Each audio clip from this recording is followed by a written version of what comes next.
మీ గురించి ఆలోచన చేశాడు, అవ్వ తాతల గురించి ఆలోచన చేశాడు, వారి ఆత్మగౌరవాన్ని గురించి ఆలోచన చేశాడు, వారి కష్టం గురించి ఆలోచన చేశాడు.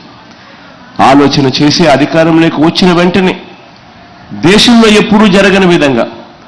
దేశంలోనే ఎప్పుడూ చూడని విధంగా గ్రామ స్వరాజ్యం అంటే ఏమిటి అన్న దానికి నిర్వచనం ఇస్తూ ప్రతి గ్రామ సచివాలయంలోనూ, ప్రతి గ్రామంలోనూ ఒక గ్రామ సచివాలయం ఏర్పాటు చేయడం, ఆ సచివాలయానికి అనుసంధానంగా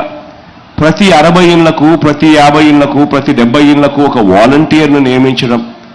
నియమించి ఆ గ్రామ సచివాలయానికి అనుసంధానం చేసి ఆ గ్రామ వాలంటీర్ ద్వారా ప్రతి ఇంటికి,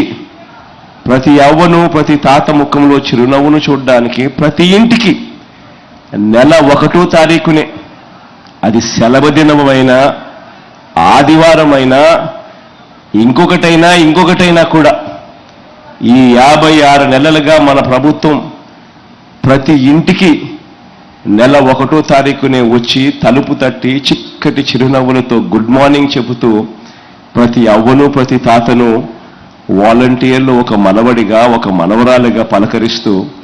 అవ్వ తాతలకు అండగా ఉంటూ పెన్షన్ నేరుగా చేతుల్లోనే పెడతా ఉన్న పరిస్థితి గతంలో ఎప్పుడూ చూడని విధంగా జరుగుతూ ఉంది.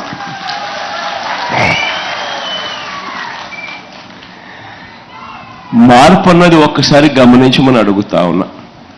ఇదొకటే కాదు జరిగిన మార్పు, రెండో మార్పు కూడా జరిగింది. మన ప్రభుత్వం రాకమునుపు ఎన్నికలకు 2 నెలల ముందు వరకు ఆ అవ్వాతాతలకు ఇస్తా ఉన్న పెన్షన్ కేవలం అప్పట్లో 1000 రూపాయలు మాత్రమే ఇస్తా ఉన్న పరిస్థితి ఉంటే,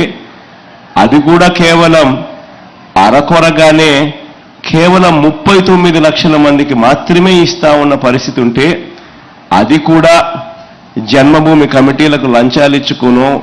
లేకపోతే జన్మభూమి కమిటీలు మీరు ఏ పార్టీ వారు అని చెప్పి అడిగి తెలుసుకుని వివక్ష చూపుతూ